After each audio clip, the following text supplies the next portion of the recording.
Hello, everyone, and welcome back to Sumer Daily. Today, I am joined to break down this Thursday night football matchup between the Washington Commanders and the Philadelphia Eagles with super producer Matthew P. Stopsky. Stopsky, how you doing, my brother?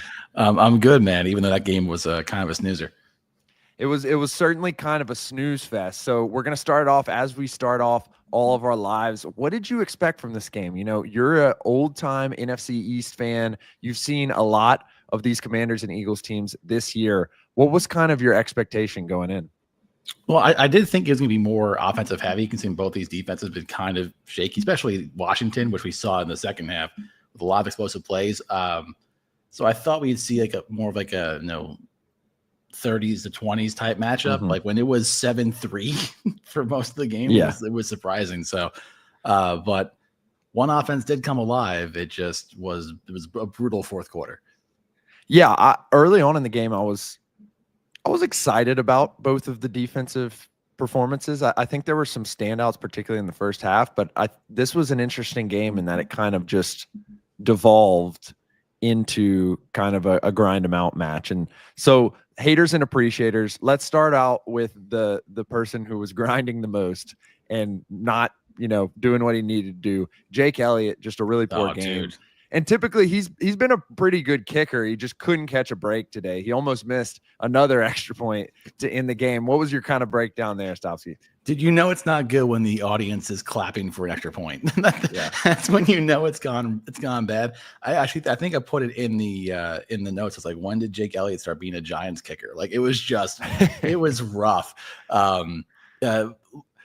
If the game stayed close, I think this would have been a bigger story, but they ended up blowing him out, so it wasn't a big deal. But like, Elliott's usually pretty solid. For him to be just like hooking 40-yarders, that was surprising. Yeah, and I will note from experience, I played Temple in that building. It is a nightmare to play in when it's windy. The wind whips, it's loud. The wind is like audibly loud, and it gets freezing cold. And so maybe that was a factor today. Maybe it was something he couldn't control. I will note, however, the Eagles now sit there with only 2 losses. Well, like past midseason, they're right there alongside the Lions. We saw the Lions win a game with special teams. It now seems that special teams could be a concern, or at least is a blip on the radar for this Eagles team. So that's something to track as we move forward, as this team starts to continue competing. Another thing, we mentioned it was kind of a rocky game. It was really the quarterback play was pretty rocky from both Jalen Hurts and, in particular, Jaden Daniels. When I was watching, I've watched a lot of Jaden Daniels. We had him on our all-pro team. We got 10 good weeks of Jaden Daniels. Here was kind of the rookie bump in the road. I think he looked injured, Stopsy. I mean, he was thrown off of his back foot a lot. First percentile ADOT in this game. What were your kind of thoughts on how Jaden was looking? They didn't target a wide receiver until the fourth quarter. Like, it was a weird game. It looked like he was pushing every ball. Like, it just in those first few weeks, like the ball was just gliding out of his hands. He's got a great arm, and for him, to short arm 15-yard throws was weird. It does look like he's hurt, and his ADOT was like 3.6. That's bad. Like that's really bad. So yeah, I think something's definitely wrong there. I think it's just because you put him on the all-pro team. Like, he was like, well, screw Brockhouse. Like, I certainly hope confidence. I certainly hope that's not the case. I mean, I still think he's a great player, and we saw kind of in the stretch run him be able to drive the ball. He had 2 great throws in a row, including the first target, the first reception of Terry McLaurin on a little sprint out, and then they end up going for 2. It doesn't work out. Excuse me, they end up going for the 4th down. It doesn't work out. And that 4th down play was interesting. So it is. Break it down for us, Stopsky. Tell us what you saw on that 4th down play. The one where he fumbled the snap and then just didn't know where the ball was going. I wrote that down. Like, I don't know what was happening there. That was just a complete mess. What's crazy, actually almost pulled that out. If the Eagles defender doesn't scrape over the top and fill that hole as he does, he maybe takes that for the 2 yards. But that was just a mess. You could see his frustration after he's screaming on the sideline. Remind me of Daniel Jones when the Giants went for 2 and that weird muddle huddle play. So it was just I think it was just at that point in the game, nothing was going right for Washington. And momentum is, although we have a hard time quantifying momentum in terms of analytics, like as someone who played and coached, like you feel it when it's not going your way. Yeah, what was interesting on that play is it seemed like kind of everything was off. I wonder if there was a operation issue with the snap count or the snapper or the center, because Cosme was pulling around and it seemed like the timing wasn't right with him. It seemed like the tailback wasn't particularly ready to take a handoff. Then Jalen Carter, who was an absolute beast in this game. We will note him in the appreciation part of this, but he wasn't. He's in the backfield. Daniels is able to make it happen. I think that was frankly like one of his more Jaden Daniels-esque runs, and that was for a yard and then the possession flips. So disappointing to see that. But then you also highlighted on the backside, Jalen Hurts has been fantastic when he's pushing the ball down the field to AJ Brown, and that we just didn't see it today. What did you think about that, Stopsky? Dude, it took a while, and even the broadcast was highlighting like AJ Brown was open. There were plays where defenders were falling down, and AJ's right there, and he just wasn't looking his way. Especially early on, there was a back-to-back drops between Dotson and Smith. They just couldn't get it going. Eventually, they got the ball to AJ Brown, but if AJ Brown could have had a big game today, and he had a pretty moderate game, I think if they fed AJ early, I think this could have been a very different half for the first half for the Eagles. So that was interesting because AJ Brown is incredible. Yeah, the thing Seymour Sports All Pro AJ Brown is incredible. Very true. Yeah, someone who again did not. I mean, like I don't think it was his fault, but another player. Yeah, another player that we have on the All Pro list, and it just didn't work out in this game. What's interesting to me is like in that Steelers matchup, the real difference in the game was the Steelers' ability to push it down the field to Pickens. And then at the end of the game, Mike Williams, who said he had never even run a 9 route in a Steelers uniform before, even the yellow practice jerseys or whatever. And so it was interesting. It ended up paying off in the end, their offensive game plan. And we have that in our appreciation section as well. But I mean, like this is the first game we've seen them offensively perform in quotes well, at least down the stretch, when they're not getting the ball to AJ Brown, particularly when he was like, frankly, just out of the game. And it wasn't a fantastic game from Hurts. I think Hurts did make a lot happen in the scramble game and the creation game, but not a great game in my opinion, or at least on first watch from him in the pocket. So let's move on to our final hate, which I do not hate. I hard disagree. So this is going to be our transition to our appreciation section. I ranted about Target commercials last live. Stopsky, give us your commercial hate of the week. Oh, just like the Lexus Wicked commercial. Like, why? Like, what about Wicked is like drive a Lexus? Like, what is happening? Like, they're just spliced in, and there's like it looks like the signals are overlapping on each other. Like, there's not meant to be together. Like, of all the product placement, like is that what's happening now? Is Dorothy flying in on a Lexus and not a hot air balloon or a house anymore? Like it's just a weird mix of product and movie. So it was hard. It was a weird. It shook me up a bit. I was like, after watching that blowout of the fourth quarter, I'm like, I gotta sit here and watch this stupid Wicked commercial. This is horrible. Look, I cannot disagree more. I'm a big fan of Broadway musicals. Wicked's great. Yeah, I have actually. This is a dumb commercial. I have not seen Wicked actually, and it's like on the list at this point. And so I'm really excited to go see Ariana Grande do her thing in Wicked, and excited to see some great vocals. And like perhaps I'll go buy a Lexus to go watch it in. Like maybe that's their market is just like people who just want to buy a car to go to see Wicked. I mean, I don't know if I'm in that core market, but living here in New York and not really having to drive to the movie theater at all. But look, I'm pro. If you're Lexus and you want to have your shiny kind of slightly above class vehicles, and you want to communicate to children and parents or around Christmas that the Lexus will take you to like a magical, fantastical place, then so be it. Like also on the flip side of that, I'm pretty sure Lexus probably paid for the rights to Wicked to have them on their ad. Like make that scratch, wicked producers. Like, get it all over the ads. It's great partnership there. It So, was I don't know. Michael Bay level of like lazy product placement. Like Okay, I just okay. like that's like McDonald's and Transformers level. Like what are we doing here? What are we doing? Like it's whatever. It shook me up a bit. I was like, I don't know why we're doing this. It doesn't make any sense. Yeah, so Stopsky's a hater on that, and I am an appreciator, which takes us to our appreciation section. The Eagles O-line just took It's a lot over. of Eagles on here. Yeah, we had Jordan Mailata come back in this game, and man, they just kind of pushed around the Commanders at the end of the game. Saquon goes from 22 for 70 something. All of a sudden, he's running wild. He's shutting the game out. We saw this with the Ravens many times as well in these kind of close late game scenarios. What was your breakdown of the offensive line, Matt?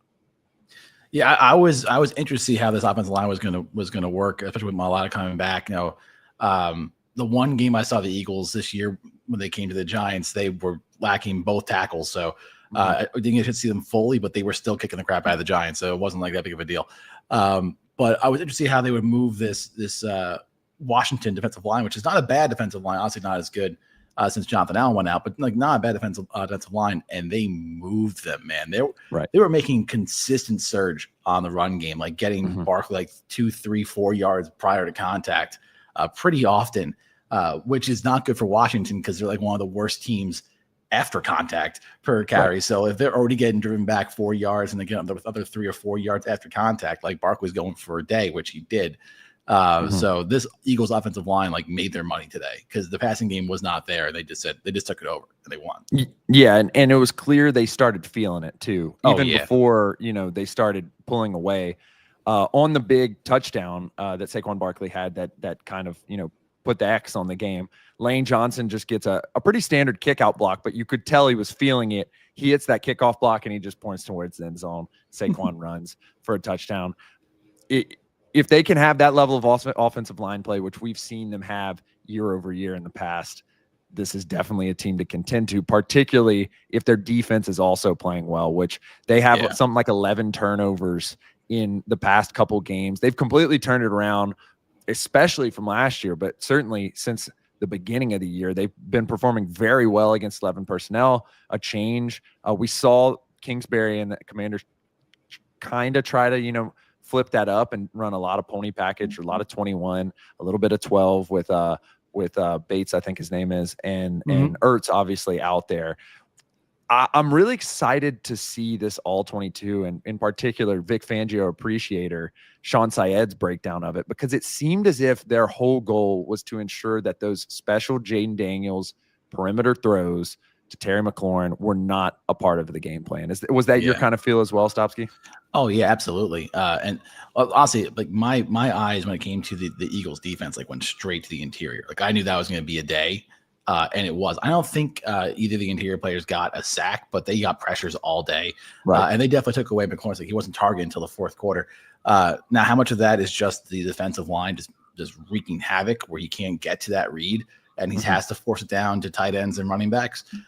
We'll see that tomorrow when the all-22 comes out. But my thing with the Eagles defense was that defensive line, that interior was just killing dudes who were good, like Sam Cosmi. Like Carter made Cosmi look dumb a few times. That was a really impressive showing from Carter and Williams.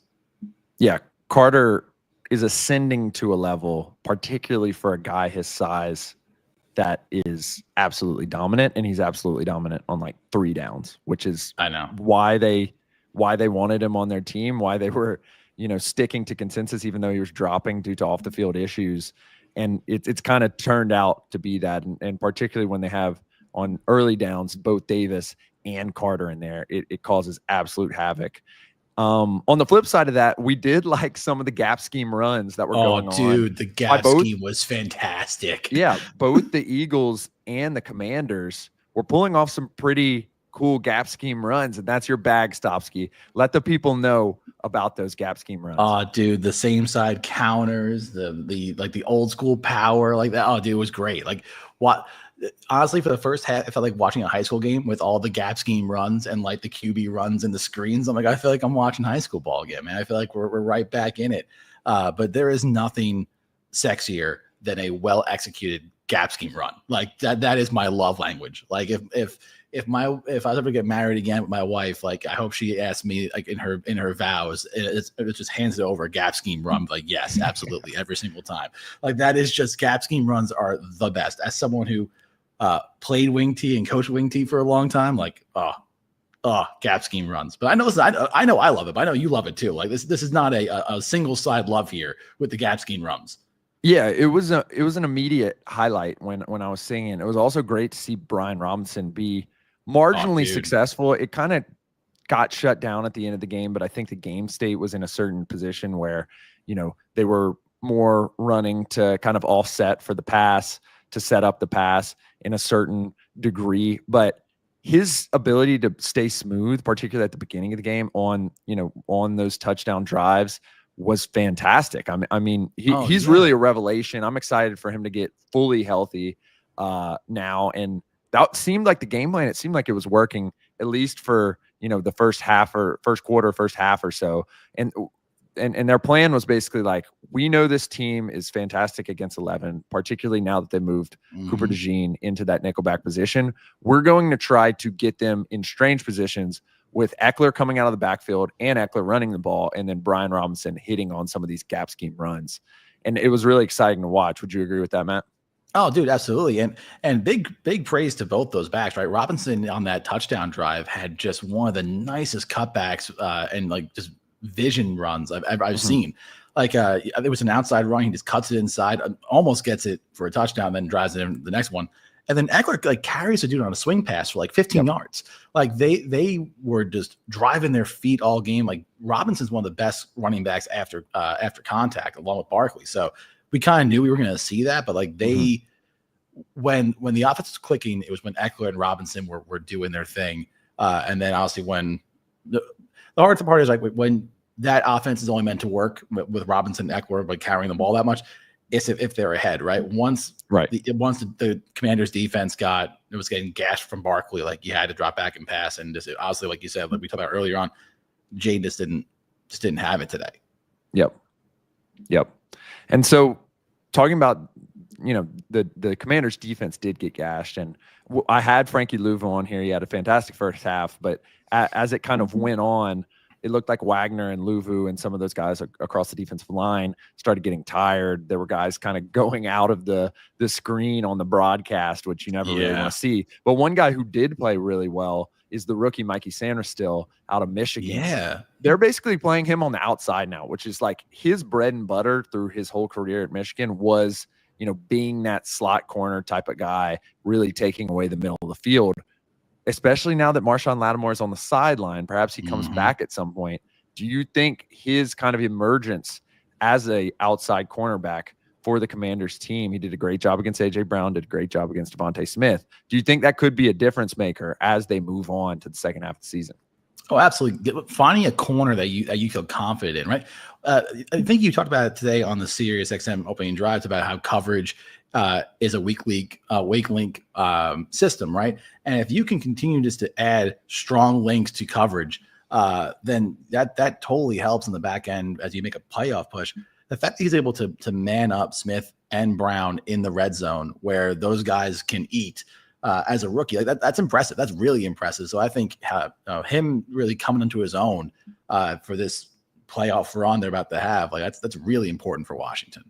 Yeah, certainly. So that's our haters and appreciators segment. Not as much to hate or appreciate as last week's awesome Bengals-Ravens game, but still a bunch of fun stuff to break down, particularly a divisional opponent and some cool stuff to look forward. So, Matthew Stopsky, as we move into this football weekend and as we're closing out this live show, what are you most looking forward to? There's a ton of good games, in my opinion, this weekend, particularly in the pros, some good ones in college. What are you looking forward to? What are the matchups to watch?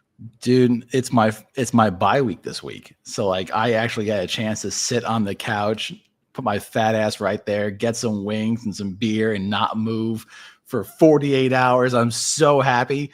Obviously we have some great ones in the NFL. We got Bills Chiefs. I think we have Ravens Steelers. We have some good games in the pros. I have not watched a college game yet because I coach high school and our high school games on the island are play on Saturday, which sucks. So I haven't had like a real chance to like watch college. dude, my wife is not going to see me. My daughter's going to think I died. Like, I'm going to be so far away, just like watching football for 40 hours. It's going to be fantastic. Well, what do you, as someone who lives that life every weekend, as I very jealous, what are you looking forward to going into this weekend? I'm looking forward to Bengals Chargers. Bengals, my guy, Chargers. Hey, look, this could be the coronation of Justin Herbert if he outduels Joe Burrow. I mean, look, I'm a big Jaden. I put Jaden Daniels on the All-Pro team. I love that style of player. I think Lamar Jackson's probably the certified MVP right now.